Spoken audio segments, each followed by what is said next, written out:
Treneri, kaip vertinat šios dienos rungtynės su Vilniaus Taurės VRA komanda? Rezultatas gana didelis. Tai rungtynės vertinu teigiamai. Vilniaus komanda atvyko atjaunėjęs, jauna, tačiau su jaunu treneriu iš Pietų Afrikos. Ir kiek mačiau, treneris labai pats aikštėje žaidė ir labai stengiasi, kad jaunimas suprastų, ką jisai nori. Mažai buvo susiklausimo ir jie gavo pirmą sunkų varžovą, tokį varžovą toks kaip Vairas, nėra dar taip lengva jiems žaisti su mumis.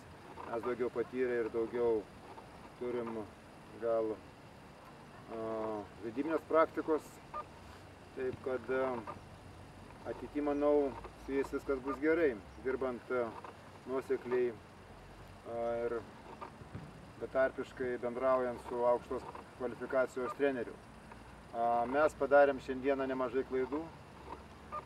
Gynyboje šiek tiek nebuvo agresijos. Puolimo grandyse dirbom daugmaž pakankamai gerai. Tai tas klaidas pasistengsim taisyti ir pertraukėlę šios savaitės metu pabandysim daugiau susižaidimo momentų įterpti į treniruočių procesą ir daugiau fizinio parengimo.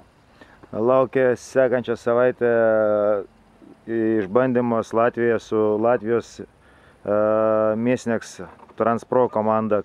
Kokie būtų pagrindiniai darbai, kaip jūs galvojat, pasiruošti tai kovai? Jau Latvijos šita komanda dalyvauja Lietuvos čempionate ir žiūrint kokie metai, kokių jie siekia tikslų, priklauso jų žaidimo kokybė. Jeigu jie dalyvauja Latvijos čempionate, jie Lietuvos čempionate nesistengia per daug, įstato į rungtynės antrą komandą, tačiau šiemet jie Latvijos čempionate nedalyvauja, dalyvauja tik Lietuvos čempionate, tai jų tikslas Lietuvos čempionate užimti prizinę vietą. Nebus lengva, jų žaidimo stilius yra sunkios grumtynės ir daugiau žaidžia grumtynių žaidėjų sąskaitą. Sunku gintis, kada jie pereina aikštės centrą.